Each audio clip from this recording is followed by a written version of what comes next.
Well, as the United States and other European powers continue their imperialist pressure against Venezuela, a new accusation against the Bolivarian country has come out.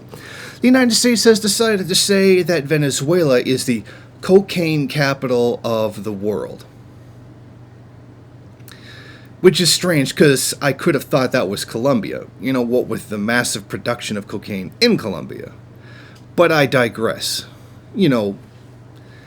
Colombia is an ally of the United States where Venezuela is not. So that's the new angle the United States is going to be pushing now, that Venezuela needs to be invaded, slaughtered, destroyed, sanctioned, blockaded, because cocaine. That party drug that Americans already like anyway and already want?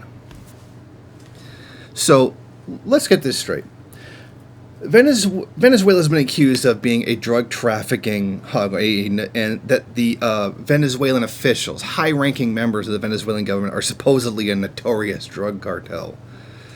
Now, they claim it's been operating since the 1990s, when the Bolivarian government wasn't in power. Okay, so that's kind of strange there. Now, in February 2017, the Donald Trump administration sanctioned then Venezuelan Vice President Tarek El Assimi over drug trafficking allegations with, well, frankly, no evidence. A poll taken at the time found that 2/3 of Venezuelans reject the allegations, and 69% thought that the United States hadn't provided enough evidence, or any, to support the allegation. Now, in 2018, Washington formally accused the government, Nicolas Maduro, of profiting from illegal narcotics shipments. Of course, they didn't produce any of those shipments, or show any evidence of it. And then leveled sanctions against members of the government, particularly Diosdado Cabello. And in March 2019, al-Assami was accused again in the New York Times as having being part of a cocaine trafficking and ties to Hezbollah. Now, we remember the accusation that Hezbollah is in Venezuela for some reason. I don't know why the fight against Israel would be physically taking place in Venezuela. That doesn't make any sense, but, whatever. This story came up again after a fresh dossier was leaked to the Washington Times that, of course, the public was not allowed to see. A so-called dossier. And this comes as there was a failed coup attempt in 2019, and Fox News claimed that drug trafficking is keeping Nicolas Maduro in power. Which kind of doesn't make any sense. I mean, if he's the big evil dictator, what does he need cocaine to be in power for? That doesn't make any sense.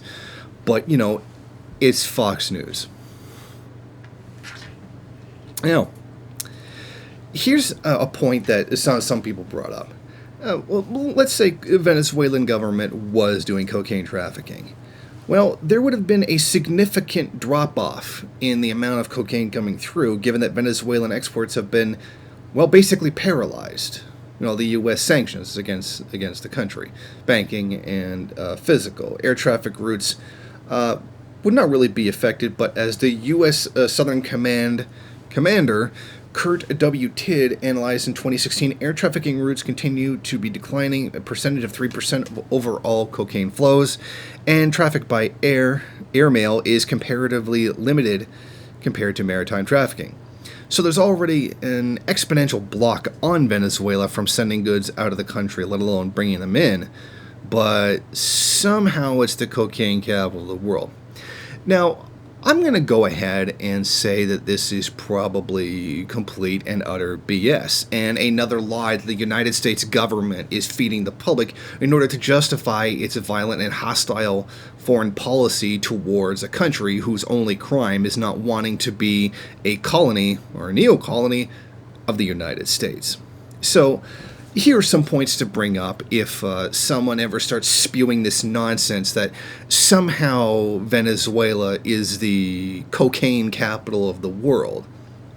As I said, that party drug, that Americans already like anyway, particularly the upper classes who probably buy a great deal of it, the same people that are pushing these sanctions.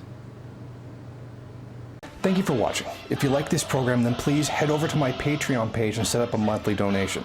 It's your donations that keep this program running. Also, if you would like, please rate, comment, subscribe, and share in various social media.